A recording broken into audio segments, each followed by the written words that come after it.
శ్రీ గురుభ్యో నమః. శ్రీమాత్రే నమః. మా భక్తి టీవీని ప్రోత్సహిస్తున్నటువంటి మా ప్రేక్షకులందరికీ శ్రావణ మాసపు శుభాకాంక్షలు. స్త్రీలకి ఎంతో ఇష్టమైనటువంటి మాసం శ్రావణ మాసం. శ్రావణ మాసం వచ్చింది అనగానే ప్రతి ఇల్లు కూడా చాలా కళకళలాడుతూ ఉంటుంది. స్త్రీలందరూ కూడా అత్యధిక శుభ్రత పాటిస్తారు.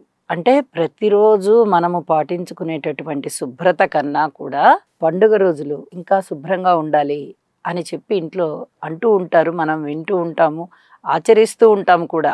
అత్యంత శుభ్రతనే పాటిస్తూ ఉంటాం. ఎందువల్ల ఇలా అంటే పౌర్ణమి రోజు శ్రవణ నక్షత్రం ఉంటుంది కాబట్టి ఈ నెలకి శ్రావణ మాసం అనేటటువంటి పేరు వచ్చింది. ఈ శ్రావణ మాసంలోనే లక్ష్మీదేవి ఉద్భవించింది అని చెప్పి మనకి పురాణం చెబుతూ ఉంది. అలాగే ఈ శ్రావణ మాసంలోనే మంగళవారాలు అత్యధిక ప్రాధాన్యత కలిగినవి. ఈ మంగళవారాలని మనము శ్రావణ మంగళవారాలుగా నోచుకుంటాము. అలాగే శ్రావణ శుక్రవారం, పౌర్ణమి ముందరగా వచ్చేటటువంటి శుక్రవారాన్ని వరలక్ష్మీ వ్రతంగా అమ్మవారి యొక్క ప్రతిమ పెట్టుకొని కలశాన్ని పెట్టుకొని పూజ చేసుకుంటాము. అలాగే నాగుల చవితి, నాగుల పంచమి అనేటటువంటి పండుగని చేసుకుంటాం. నాగుల పంచమి అంటే ఆ రోజున సుబ్రహ్మణ్యేశ్వరుడికి పూజ చేస్తాం. పుట్టలో పాలు పోయడం, తమ సంతానాన్ని మంచిగా కాపాడమని గృహిణులు గృహస్థు ఇద్దరూ కూడా ఆ రోజు భక్తి ప్రపత్తులతో పుట్టకి పూజ చేసుకుని పుట్టలో పాలు పోసి నాగేంద్ర స్వామిని ఆరాధించి తమ సంతానానికి ఎటువంటి ఇబ్బంది లేకుండా చెయ్యమని చెప్పి ప్రార్థిస్తారు. అలాగే చిమ్మిరి చలివిడి ఇవన్నీ నైవేద్యం పెడతారు. గర్భము శోకం అనేది లేకుండా, అంటే గర్భశోకం లేకుండా చెయ్యమని ప్రార్థిస్తారు. అలాగే గర్భము ఫలించేటట్టుగా చెయ్యమని కూడా ప్రార్థిస్తారు. సంతానం కలగడానికి కానీ, సంతానం యొక్క అవయవాలు సక్రమంగా ఉండడానికి కానీ, సంతాన నష్టం లేకుండా ఉండడానికి కానీ, సంతాన ఎదుగుదల బాగుండడానికి కానీ, సంతానం కొరకు కానీ సుబ్రహ్మణ్యేశ్వరుని ఆరాధించడం మనకి అనాదిగా వస్తున్నటువంటి ఆచారము, నమ్మకము కూడా. ఈ విధంగా శ్రావణ మాసంలో శుక్లపక్షంలో వచ్చేటటువంటి పంచమి రోజున పూజ చేసుకుంటాం. అలాగే శ్రావణ పౌర్ణమి, ఇది జంధ్యాల పౌర్ణమి, రాఖీ పండుగ ఇలాంటి పేర్లతో కూడా మనము పిలుచుకుంటూ ఉంటాము. ఆ రోజు ఆ సంవత్సరం ఉపనయనమైన వాళ్ళు, అంటే ఒక సంవత్సరం లోపల వాళ్ళు అన్నమాట, నూతన వటువులు ఆ రోజున కొత్త జంధ్యం మార్చుకుంటారు. అంటే ఒడుగు అయిన దగ్గర నుంచి, ఉపనయనం అయిన దగ్గర నుంచి అలాగే ఉన్నటువంటి జంధ్యము ఆ రోజున మార్చుకుంటారనమాట. శ్రావణ పౌర్ణమి రోజున తప్పనిసరిగా మార్చుకుంటారు. జంధ్యం మార్చుకోవడం అని అంటారు. ఆ తదుపరి కృష్ణాష్టమి వస్తుంది. కృష్ణుడి యొక్క జన్మ, ఇది చాలా అద్భుతమైనటువంటి పండుగ. కృష్ణుడు అంటే కృష్ణం వందే జగద్గురుం. ఆయన సామాన్యమైనటువంటి వ్యక్తి కాదు. ఎటువంటి వ్యక్తి? ఒక ఆరాధ్య దైవం, ఒక పురాణ పురుషుడు, సాక్షాత్తు శ్రీ మహావిష్ణువు దుష్ట శిక్షణ శిష్టరక్షణ కోసం దేవకీ గర్భాన ఒక శిశువుగా జన్మించాడు. జన్మించి ఆ శిశు పరిణామ క్రమంలో ఎన్నో రకాల కష్టాలు పడి, అలాగే సుఖాలు కూడా పడి ప్రజలకి ఆదర్శవంతుడయ్యాడు. పరిపూర్ణమైనటువంటి అవతారం. మళ్ళీ తనువు చాలించేంత వరకు, అవతార పరిసమాప్తి అయ్యే వరకు కృష్ణుడి యొక్క చర్యలు, కృష్ణుడి యొక్క ఆలోచన, అలాగే కృష్ణుడి యొక్క దుష్ట శిక్షణ శిష్ట రక్షణ చేసినటువంటి విధి విధానాలు మనకి చాలా చాలా ఆదర్శనీయాలు. అటువంటి కృష్ణాష్టమి, కృష్ణుడు జన్మించినటువంటి రోజు మనకి కృష్ణపక్షంలో అష్టమి రోజున వస్తుంది. మరి ఇన్ని పండుగలు ఉన్నాయి మనకి. అలాగే రాఖీ పండుగ గురించి కూడా చెప్పాలి. మరి ఒక్క శ్రావణ పౌర్ణమి రోజున జంధ్యం మార్చుకోవడమే కాదు, ఈ రాఖీ కడతారు. ఆడపిల్లలు అన్నదమ్ములకి రాఖీ కడతారు. ఈ రాఖీలోని అంతరార్థం ఏమిటి? మాకు రక్షణనివ్వు, జీవితాంతకాలం మాకు నువ్వు రక్షగా ఉండాలి అని చెప్పే అంతరార్థం అన్నమాట. అలాగే అన్న తమ్ముళ్ళు కూడా ఈ అక్క చెల్లెల్ని ఆదరించేటటువంటి రోజు. చక్కగా వాళ్ళకి కానుకలు ఇవ్వడము, చక్కటి ఆశీర్వచనాలు ఇవ్వడము, మీకు మేము ఉన్నాము అనేటటువంటి ఒక భరోసాని కలగజేసేటటువంటి ఒక నమ్మకం. నాకు నా పుట్టింటి వాళ్ళు ఉన్నారు, నాకు నా తోడబుట్టిన అన్న ఉన్నారు, నాకు నా తోడబుట్టిన తమ్ముడు ఉన్నాడు అని ఆడపిల్లలు ఒక ధైర్యాన్ని కలిగి ఉండేటటువంటి రోజు అనమాట. ఆ ధైర్యం నింపుకుంటారు ఆ రోజు మనసు నిండా. నాకు మా అన్న ఉన్నాడండి, నాకు మా తమ్ముడు ఉన్నాడండి అని చెప్పి సగర్వంగా వాళ్ళు, నా పుట్టింటి వాళ్ళు నాకు ఉన్నారు అనే సగర్వంగా చెప్పుకుంటారు. అటువంటి భరోసా ఉంటుందన్నమాట. దానికి నిదర్శనం, దానికి చిహ్నం ఆ రోజున రాఖీలు కడతారు అన్నదమ్ముళ్ళకి. ఈ పండుగలన్నీ కూడా మనకి శ్రావణ మాసంలో వస్తున్నాయి. శ్రావణ మంగళవారాలు, అలాగే శ్రావణ శుక్రవారము, రాఖీ పండుగ, నాగుల పంచమి, కృష్ణాష్టమి, ఇన్ని రకాలైనటువంటి పండుగలన్నీ ఉన్నాయి. కాబట్టి ఈ శ్రావణ మాసం చాలా అత్యద్భుతంగా ప్రతి మహిళ కూడా చక్కగా పూజ చేసుకుంటుంది. నెలంతా కూడా పూజ చేసుకుంటుంది.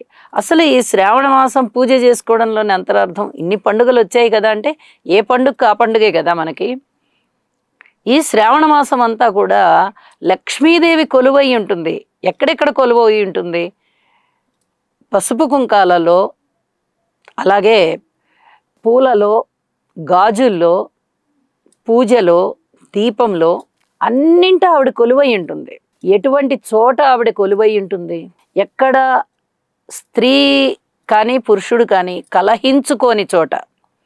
ఒక గృహంలో స్త్రీ పురుషులు పిల్లలు అందరూ నివాసం ఉంటారు కదా. అంటే భార్యాభర్తలు, సంతానము అందరూ కలిసే కదా ఒక గృహంలో నివాసం ఉండేది. ఆ భార్యాభర్తలు కానీ పిల్లలు కానీ కలహించుకోకుండా ఉండాలి. అటువంటి చోట, ఎక్కడా కూడా అసత్యం పలుకని చోట, అసత్యం పలుకకుండా ఉండాలి. అటువంటి చోట లక్ష్మీ నివాసం ఉంటుంది. శుచి శుభ్రత ఉండాలి. అశుచిగా ఉంటే ఆవిడ ఉండదు, అశుభ్రంగా ఉంటే ఆవిడ ఉండదు. మనము ప్రతినిత్యము శుభ్రంగానే ఉంటాము, కానీ ఈ శ్రావణ మాసంలో ఇంకా అధిక శ్రద్ధ తీసుకుని ఇంకా అధిక శుచిని పాటించుకోవాలి. ఇలా శుభ్రత ఉన్న చోట, అశుచి లేని చోట, అలాగే స్త్రీలు జుట్టు విరబోసుకుని ఇల్లంతా తిరగరాదు. అలా తిరిగినట్టయితే కూడా లక్ష్మీదేవి వెళ్ళిపోతుంది, ఉండదు. ఒక చోట ఉండి ఏదో ఒక ప్రదేశంలో నిలబడి దువ్వుకొని ఆ జుత్తుని జడగాని వేసుకోవడం, లేకపోతే సిక్క పెట్టేసుకోవడం, అంతవరకే. ఇల్లంతా తిరుగుతూ జడ వేసుకుంటాం మేము అంటే లక్ష్మి నిలబడదు. ఇలాంటి చోట్ల కానీ సూర్యోదయానికి పూర్వమే నిద్ర లేవాలి. అలా లేవకుండా ఎప్పుడో బారెడు పొద్దెక్కిన తర్వాత నిద్ర లేచి అప్పుడు కాలకృత్యాలు తీర్చుకుని అప్పుడు మేము పూజా విధానాలని మొదలు పెట్టుకుంటామండి అంటే లక్ష్మీదేవి ఉండదు. అలాగే సూర్యోదయానికల్లా గుమ్మం ముందర నీళ్లు జల్లి ముగ్గేసుకోవాలి. శుభ్రంగా చిమ్మి నీళ్లు జల్లి చక్కగా ముగ్గు వేసుకోవాలి. అలా ముగ్గు కళకళలాడుతూ కనిపించేటటువంటి గుమ్మాలలో తప్పనిసరిగా అమ్మవారు ఆ గుమ్మంలోంచే ఇంట్లోకి వస్తుంది అని చెప్పి కూడా మనం తెలియజెప్పుకుంటూ ఉంటాం. పెద్దవాళ్ళు మనకి చెప్పారు, శాస్త్రాలన్నీ ఘోషిస్తున్నాయి.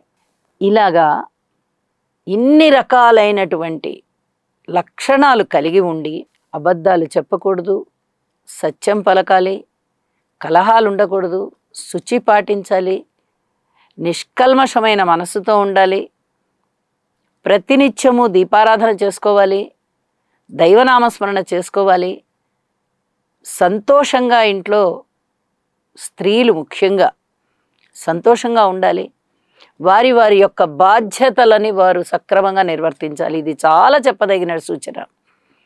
ఇంట్లో అత్తమామలు ఉంటారు, గౌరవించాలి. బిడ్డలు ఉంటారు, ప్రేమించాలి. భర్త ఉంటారు, బాధ్యతతో ప్రవర్తించాలి. ఇతరత్ర బావగారులు, మరుదులు, వేరే ఎవరైనా ఉంటారు, తోడుకోడళ్ళు, అందరితో కలిసి మెలసి సంతోషంగా జీవించాలి. ఇలా ఉన్నటువంటి ఇంట ఖచ్చితంగా లక్ష్మీదేవి ఉంటుంది. ఈ శ్రావణ మాసంలో లక్ష్మి ఖచ్చితంగా ప్రతి ఇంటికి వస్తుంది. ఈ లక్షణాలన్నీ ఉన్న ఇంట్లో ఆవిడ తిష్ట వేసుకొని కూర్చుంటుంది. మనకి ఇది చాలా చాలా గొప్పదైనటువంటి మాసం అన్నమాట. ప్రతి సంవత్సరము శ్రావణ మాసం వస్తుంది, ప్రతి సంవత్సరము లక్ష్మీదేవి వస్తుంది. మరి సంవత్సరం పొడుగుతా లక్ష్మి ఉంటుందా అంటే ఉండదు. ఏ వ్యక్తికి కూడా ఉండదు. కొన్నాళ్ళు ఉంటుంది, కొన్నాళ్ళు వెళ్ళిపోతుంది. ఆవిడ చెంచల లక్ష్మి ఆవిడ. అయితే లక్ష్మి రావడం వెళ్ళడం అనేది మనము భౌతికంగా చెప్పుకుంటున్నాం. ప్రతినిత్యము ఇలాంటి లక్షణాలతో ఉంటే ఖచ్చితంగా లక్ష్మీదేవి స్థిరోభవ వరదోభవ అన్నట్టుగా మన ఇంటే ఉంటుంది. మరి శ్రావణ మాసం ఈ లక్షణాలన్నిటినీ మనం పాటించుకుంటాం. అన్నీ పాటించుకొని దేనికి పాటించుకుంటాము? మన ఐశ్వర్యం వృద్ధి చెందాలని, ఆరోగ్యం బాగుండాలని, అలాగే సౌభాగ్యం పెరగాలని, వివాహం కాని వారికి వివాహం అవ్వాలని, వివాహం అయిన వారు భార్యాభర్తల మధ్య అన్యోన్యత పెరగాలని, అలాగే సంతానం కలగాలని, ఈ గృహంలో ఐకమత్యం పెరగాలని, ధన సంపాదన కుటుంబ సభ్యుల్లో భార్యాభర్తలు, అది వరకంటే భర్త ఒక్కరే చేసేవారు ఉద్యోగం, ఇప్పుడు భార్యలు కూడా చేస్తున్నారు కదా. అలాగే పిల్లలు ఎదిగిన తర్వాత వారు కూడా చేస్తారు కదా. ఇలా అందరూ కూడా ఆదాయవంతులు అవ్వాలని, చదువుకునే విద్యార్థులైనట్టయితే వారి విద్య మంచిగా రాణింపు దిశగా వెళ్ళాలని, అన్ని రకాలైన సంకల్పాలు మనలో ఉంటాయి. ఎవరికి ఏది కావాలో అది మరింతగా కోరుకుంటూ ఈ శ్రావణ మాసం అంతా కూడా చక్కగా పూజలు చేసుకుంటూ ఉంటాం. అమ్మవారు ఇవ్వనిదంటూ ఏమీ లేదు. ఆవిడ అష్టరూపాలలోనూ ఉంటుంది. ధైర్యలక్ష్మి, విజయలక్ష్మి, సంతానలక్ష్మి, సౌభాగ్యలక్ష్మి, అన్ని రకాల లక్ష్ములు ఆవిడే, అన్ని రకాల సౌభాగ్యాలు ఆవిడే. మరి శ్రావణ మంగళవారాలు నోచుకుంటున్నామంటే అంతరార్థం ఏమిటి? సౌభాగ్య వృద్ధి జరగాలని. సుశీల కథని చెప్పుకుంటాం ఆ రోజున. ఈ సుశీల కథలో ఏముంది? శివుడు వచ్చి వివాహం చేసుకున్నాడు ఇక్కడ. అయితే అతను రాత్రికి రాత్రే వెళ్ళిపోయాడు చెప్పకుండా. ఏవో 2-3 గుర్తులు ఉన్నాయి ఆమె దగ్గర, భర్త గుర్తులు. భర్త ఎప్పటికైనా తిరిగి వస్తాడు అని నిత్యాన్నదానం అనేటటువంటి నోము పట్టి ఆవిడ నిత్యం అన్నదానం చేస్తూ ఉంది అతిథులకి. ఒకరోజు శివుడు వచ్చాడు, కొన్ని నెలలు అయిపోయిన తర్వాత గుర్తుపట్టింది, ఇతనే నా భర్త అని. నా భర్త అని గుర్తుపట్టింది. శివుడు కూడా చెప్పాడు, అంటే అతని పేరు శివుడు, నిజంగా శివుడు కాదు. శివుడు చెప్పాడు, నిజమే, నేను ఆ రోజు వెళ్ళిపోయాను ఇలాగా, నేను ఈమె భర్త నేను అని చెప్పాడు. చెప్పంగానే మళ్ళీ చక్కగా వాళ్ళ యొక్క కాపురం నిలబడి మళ్ళీ తర్వాత సంతాన అభివృద్ధి జరిగింది. ఇలా సంతాన వృద్ధి కోసం చేసుకునేటటువంటి శ్రావణ మంగళవారాల నోము, అలాగే వరలక్ష్మి వ్రతం. ఈ వ్రతాన్ని ఎందుకు ఆచరించుకుంటాము?